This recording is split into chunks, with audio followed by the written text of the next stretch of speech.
విధముగా జూదమునందు అన్ని పోగొట్టుకున్న పాండవులు అరణ్యవాసములకు బయలుదేర్రి. ఆహా, ఏమి రాశాడయ్యా మహానుభావుడు. ఎవరు? వాల్మీకి మహాకవి. The law of diminishing returns states that the more you consume of a product, the more you పరీక్షలు కదన్నయ్యా, చదువుకుంటున్నాను. ఓహో, చదువు చదువు. అలాగే. అమ్మా అమ్మా. వస్తున్నాను బాబు. చేసేది సేల్స్ మెన్ ఉద్యోగం. నీడ పట్టును ఉండకుండా ఎండనక వాననక ఊరంతా తిరిగి అలసిపోయేస్తుంటాం. నీ కష్టం తెలుసుకుంటే నాకెంతో బాధగా ఉందిరా కృష్ణ. కాఫీ తీసుకో బాబు. అమ్మా, నా కష్టంతో ఇంట్లో అందరి ఆకలి తీరి కుటుంబం అంతా ఆనందంగా ఉందని తలుచుకున్నప్పుడల్లా నాకు సంతోషంగాను సంతృప్తిగాను ఉంటుందమ్మా. అన్నట్టు ఇవాళ జీతం అందింది. ఇంటి ఖర్చులు ఏమిటో, ఎవరెవరికి ఎంతెంత ఇవ్వాలో లిస్టు రాసిస్తే. కృష్ణ, ఈ వయసులోనే సంపాదించే బాధ్యతను ఎత్తునేసుకున్నావు. కుటుంబాన్ని నడిపే బాధ్యత కూడా నీకెందుకురా? డబ్బు నాకిస్తే ఖర్చులు మిగిలిన విషయాలన్నీ నేను చూసుకుంటాను. నీకివ్వడానికి నాకేమీ అభ్యంతరం లేదమ్మా. కాకపోతే ఈ కాస్త జీతంలోనూ అందరినీ మేనేజ్ చేయడం నీకు కష్టమేమోనని. ఒరేయ్, నేను అమ్మని, నాకు ఆ మాత్రం తెలీదు.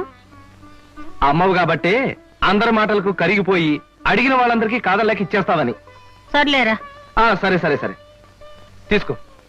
నేను వెళ్ళి బట్టలు మార్చుకొస్తాను.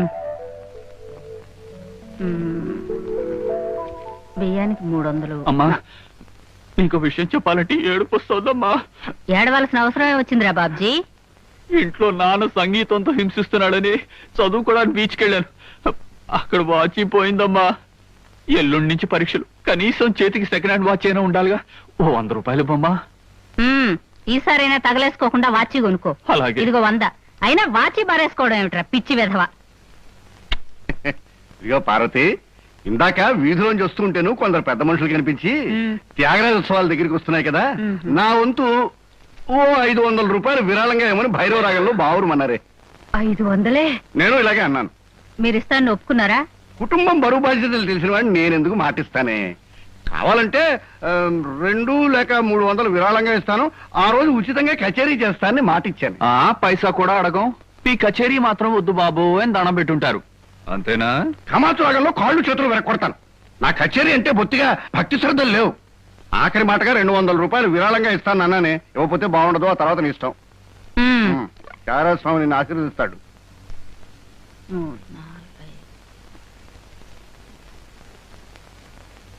అమ్మగారు పాలకు డబ్బులండి. అమ్మగారు పచారీ సామాన్ డబ్బులండి. అమ్మగారు నా జీతం అండి. అమ్మగారు పాలకు డబ్బులండి. అమ్మగారు పచారీ సామాన్ డబ్బులండి.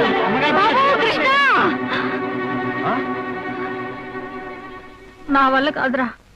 అమ్మా, డబ్బు సంపాదించడం ఎంత కష్టమో ఖర్చు పెట్టడం కూడా అంతే కష్టం అమ్మా. ఖర్చు పెట్టే విషయంలో మనసుని మమతని కాస్త కట్టేసుకోవాలి. రే బాబ్జీ, బాబ్జీ. ఏంటన్నయ్యా? నీకు 100 రూపాయలు ఎందురా? Watch beach. వాచ్ బీచ్ కొట్టానంటే దవడ వాచి బీచ్ లో గోచితో పరిగెడతారు రాస్కెల్. ఇదేంట్రా? అరే, ఇది ఎక్కడ దొరికిందన్నయ్యా? చమల్లాల్ కొట్లో నువ్వు తాకట్టు పెట్టిన చోట దొరికిందిరా.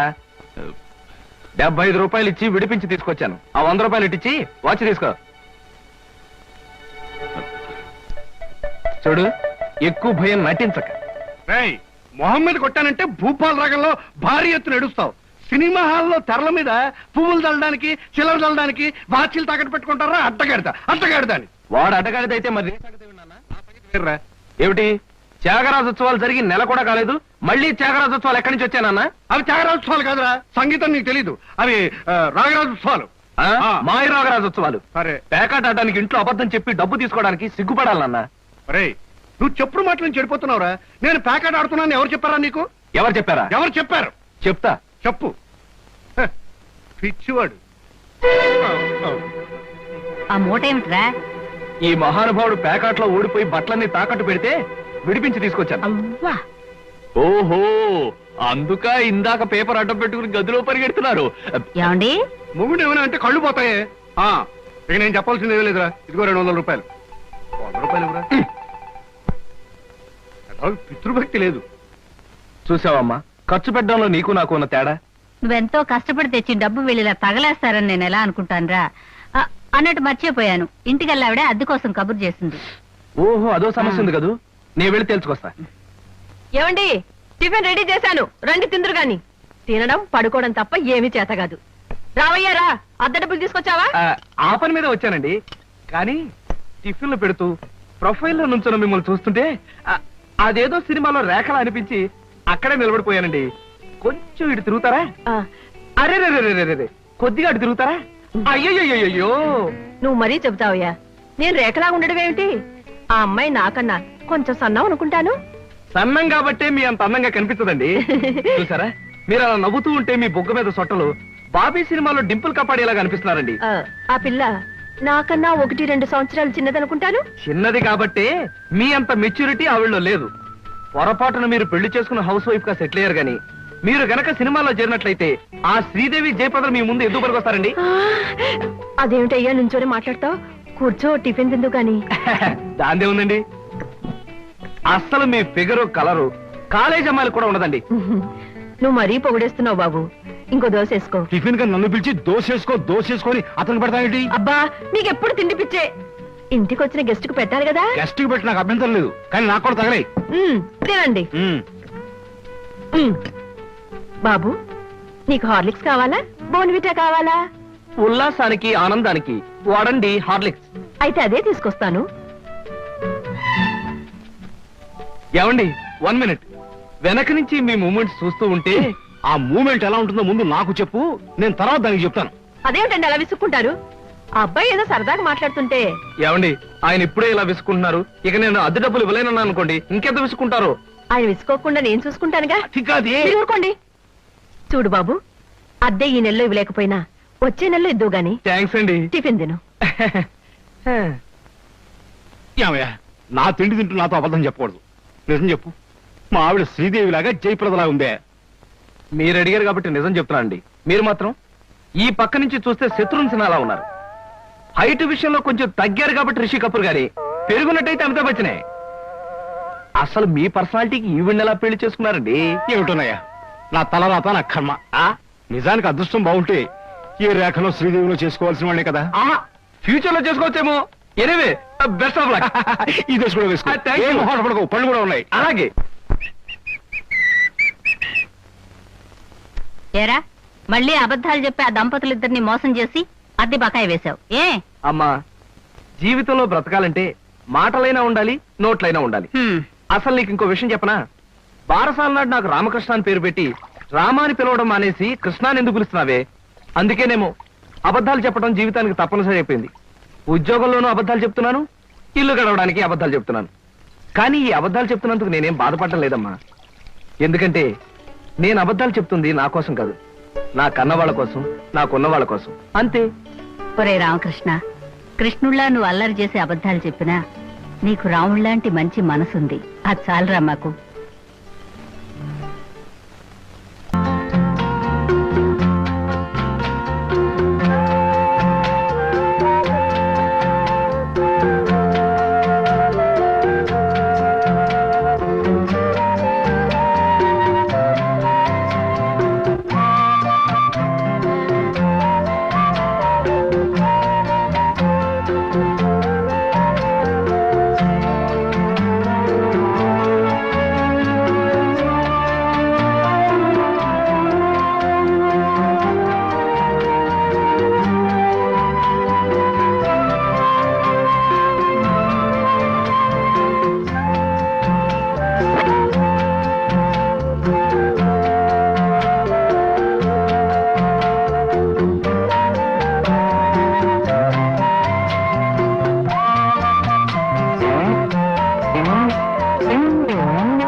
మీ షాప్ లో స్వీట్స్ అన్ని నేతో తయారు చేసింది? అసలు సిసలైన నేత్తో తయారు చేయబడిన స్వీట్లు సార్.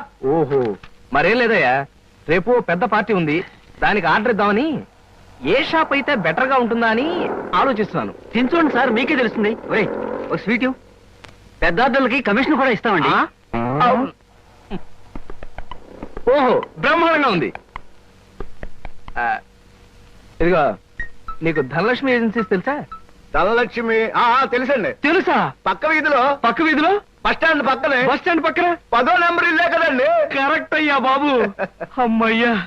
ఇదిగో అక్కడ రేపు పార్టీ. ఆహా. కుర్రాడికి అడ్వాన్స్ ఇచ్చి పంపిస్తాను.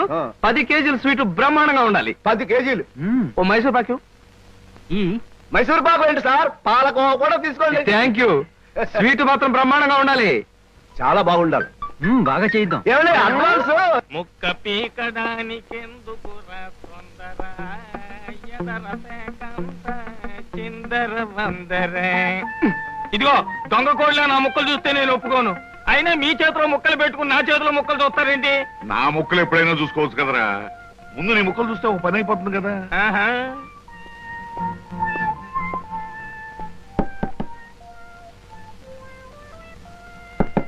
చో జోకర్లు బెదురుతాయి. ఇదిగో బాబు, ధనలక్ష్మి ఏజెన్సీస్ ప్రొపరేటర్ గారు ఉండేది ఎక్కడ? వేసుకో ముక్క చూపిస్తాను. షో తర్వాత చూపించవచ్చు కానీ ప్రొపరేటర్ గారు ఎక్కడున్నారు చెప్పవయ్యా. ఇదిగో ముక్క ఖర్చేయండి. ఏం ఖర్చు చేయడం ఏమిటో. మీలాంటి చెత్త మనుషులు పెట్టుకున్న ప్రొపరేటర్ ఎవరో గానీ త్వరలో ఆఫీస్ మూసేసి అర్జెంట్ గా పేకాట క్లబ్ పెట్టుకుంటాడు బాబు. పోనీ నువ్వు. లాభం లేదు. Yes, Dhanalakshmi agencies proprietor Koteswararao speaking.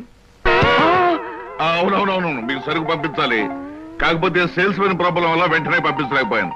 అలాగే త్వరలోనే పంపిస్తాను. ఓకే సార్, ప్రొపరేటర్ గారు మీరా? ఈ అవతారం చూసి బంటో తరుకున్నాను. నన్ను క్షమించండి సార్. మన్నించండి, ఆట అయిపోయింది. వీరెవరు సార్? మీ అసిస్టెంట్ మేనేజరా? కాదయ్యా, వీడు నా ప్యూన్ గాడు. ఆహా. నేను ఇచ్చే జీతం డబ్బులు కాక కనీసం నా దగ్గర నెలకి ప్యాకెట్లో 200 రూపాయలైనా ఖర్చు చేస్తాడు. మీరు ప్రొపరైటర్ అయ్యుండి ఆఫ్టర్ ఆల్ ప్యూన్ తో ప్యాకెట్ ఏమిటి సార్? చూడవయ్యా, ఆఫీస్ టైమ్స్ అయిన తర్వాత ప్రొపరైటర్ ప్యూన్ అనే తేడా లేదయ్యా, అందరూ సమానమే. అవును, ఇంటర్వ్యూకి వచ్చినట్టున్నావు. నీ పేరేంటి? కృష్ణ సార్. ఇంటర్వ్యూ కని పొద్దుననగా బయలుదేరి ఇప్పటికి చేరుకున్నాను సార్. మీరేమీ అనుకోనంటే ఒక్క మాట అడుగుతాను సార్. ఇంటర్వ్యూ కని పిలిచిన అడ్రస్ లో గాంధీనగర్ పక్క, కమలా థియేటర్ వెనకాల, రాముల వారి గుడి ముందు అని అర్థం పర్థం లేని అడ్రస్ ఇచ్చారేమిటి సార్? చూడు కృష్ణ, నేను ఇవ్వాలనుకున్నది సేల్స్ మెన్ ఉద్యోగం. సేల్స్ మెన్ అనేవాడు ఊరంతా తిరగటం, ఎలాంటి అడ్రస్ అయినా పట్టుకోగలగటం మొదటి క్వాలిఫికేషన్. ఆ క్వాలిఫికేషన్ ఉన్నవాడే ఇక్కడికి రాగలడని అడ్రస్ అలా ఇచ్చాను. 8 మందికి గాను నువ్వు అక్కడ వచ్చావు కనుక ఫస్ట్ టెస్ట్ లో పాస్ అయినట్టే. Thank you sir, thank you very much. Second test ఏమిటి సార్? అచ్చు యంత్రాన్ని కనిపెట్టింది ఎవరయ్యా? అచ్చు యంత్రాన్ని జాన్ బ్యూటన్ బర్గ్. కరెక్ట్. మొఘలాయి సామ్రాజ్యాన్ని స్థాపించింది ఎవరు? బాబరు. కరెక్ట్. జపాన్ కరెన్సీని ఏమంటారు? ఎన్. కరెక్ట్. సార్, మీరు అడిగిన ఒక్క ప్రశ్నకి నాకు సమాధానం తెలియదు. మీ ప్యూన్కి అన్నీ తెలుసు. నాకంటే అతనే బెటర్ అనుకుంటాను మీ సేల్స్ మెన్ ఉద్యోగానికి. నేను వేసిన అక్కర్లేని ప్రశ్నలకు జవాబులు తెలుసు కనుకే వీడు జవాన్ పోస్ట్ లో ఉన్నాడు. ఇలాంటి ప్రశ్నలకు జవాబులు తెలియకపోవడమే సేల్స్ మెన్ క్వాలిఫికేషన్. కనుక నువ్వు 2వ టెస్ట్ లో కూడా పాస్ అయ్యావు. ఇక 3వ క్వాలిఫికేషన్ ఏమిటంటే మన సరుకుల గురించి అబద్ధాలు చెప్పటం. ఏది? ఒక్క అబద్ధం గబుక్కుని చెప్పు. మీరు భలే అందంగా ఉంటారు సార్. అసలేవయ్యా, నా గురించి కాదు, నేను అడిగేది అబద్ధాన్ని గురించి.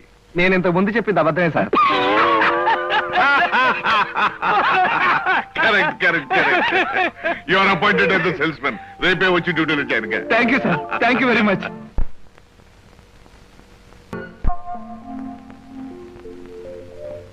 ఏమయ్యా, మీ నలుగురు కలిసి ఈ నెలలో 6 డజన్ ఆర్డర్లైనా తీసుకోలేదు. ఎందుకు పనికొస్తారా మీరు? సోపులకు గానీ, పౌడర్లకు గానీ, పెర్ఫ్యూమ్స్ గానీ మీరు ఒక్క ఆర్డర్ కూడా తీసుకోలేదంటే నేను మీకు జీతం ఎందుకు ఇవ్వాలి? మీరు ఎందుకు తీసుకోవాలి? అదిగా సార్, ఎన్నో విధాలుగా ప్రయత్నం చేశాం కానీ కారణాలు సంజాషులు కాదు నాకు కావాల్సింది, పని జరగడం కావాలి. Good morning sir. Good morning. కొత్తగా ప్రకాష్ నగర్ లో 4 ఆర్డర్లు, శ్రీరామ్ నగర్ నుంచి 15 ఆర్డర్లు తీసుకొచ్చాను. వాళ్ళ మన సరుకు వెంటనే కావాలని చిందులు దొక్కుతున్నారు. మనం గనక ఆలస్యం చేస్తే మన ఆఫీస్ మీద పడి అల్లరి చేసే అవకాశం ఉంది. గుడ్. సేల్స్ మెన్ అంటే అలా ఉండాలి. జాబ్ ఎలా చేయాలో మీకు తెలియకపోతే కృష్ణ దగ్గర శిష్యారకమైనా చేయండి అయ్యా. వెళ్ళండి సార్. ఇంతవరకు మన వాళ్ళు ఎవరు నెహ్రూ నగర్ ఏరియా టచ్ చేసినట్లేదు. ఇవాళ అటువైపు దండయాత్ర చేద్దామని చూస్తున్నారు. Very good. అది సరే కృష్ణ, మన వాళ్ళెవరు కాళ్ళు గడ్డాలు పుచ్చుకుపతి వల్ల ఒక్క ఆట కూడా తేలేకపోతున్నారు. మరి నువ్వేమో నెలకు 30-40 ఆటలు తీసుకొస్తున్నావు. ఏమిటయ్యా నీ టెక్నిక్? నా టెక్నిక్ మాటల్లో చెప్పేది కాదు సార్. ఓరి సౌజ్ఞలో చెప్తావా? అది కాదు సార్, నేను కస్టమర్స్ తో డీల్ చేస్తున్నప్పుడు మీరు కళ్ళారా చూస్తే మీకే తెలుస్తుంది. అయితే నేను కూడా ఇవాళ నీతో పాటు వస్తానయ్యా. మీరు కూడా నాతో పాటు రావచ్చు. కాకపోతే మీరు ఇలా సూటు బూటు వేసుకుని ప్రొపరేటర్లా నా వెంట వచ్చారనుకోండి, వీడు సన్నా సేల్స్ మెన్ రా, వీడి వల్ల కాక ప్రొపరేటర్ వెంటేసుకు తిరుగుతున్నాడని మన ప్రోడక్ట్ ను అనుమానించే అవకాశం ఉంది. అమ్మో, మరైతే ఎలాగయ్యా రావటం? మీరేమీ అనుకోకపోతే నా వెంట మీరు రావడానికి ఓ మహత్తరమైన ఐడియా చెప్తాను. ఏమిటయ్యా అది? Good morning sir. Good morning. Potharaju,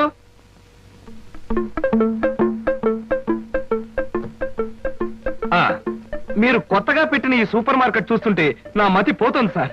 అసలు మీ సూపర్ మార్కెట్ దెబ్బకి సిటీలో ఉన్న సూపర్ మార్కెట్లని flat. Thank you. By the way, నా పేరు Krishna, Dhanalakshmi agencies sales representative ని. Glad to meet you. Very nice to meet you sir.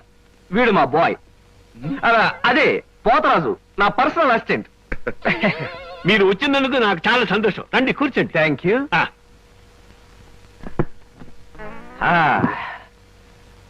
Potharaju, boys కూర్చోకూడదు కదా.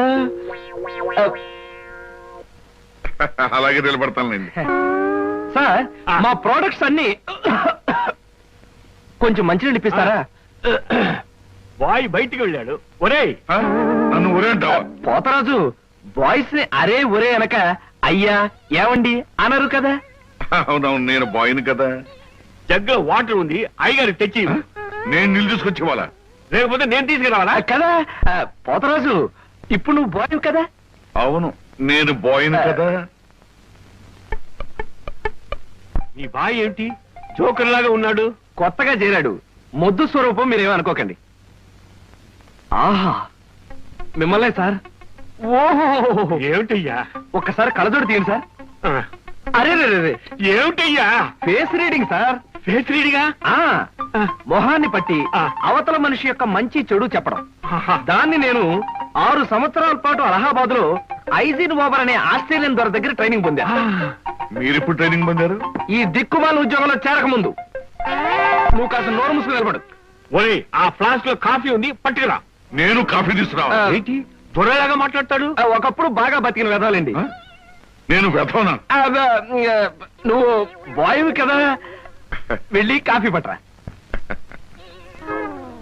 సార్, మీ ఫేస్ చూస్తుంటే చక్కటి భార్య, చుక్కల్లాంటి పిల్లలు, లక్షల ఆస్తి ఉన్నట్టు కొట్టొచ్చినట్టుగా కనిపిస్తోందండి.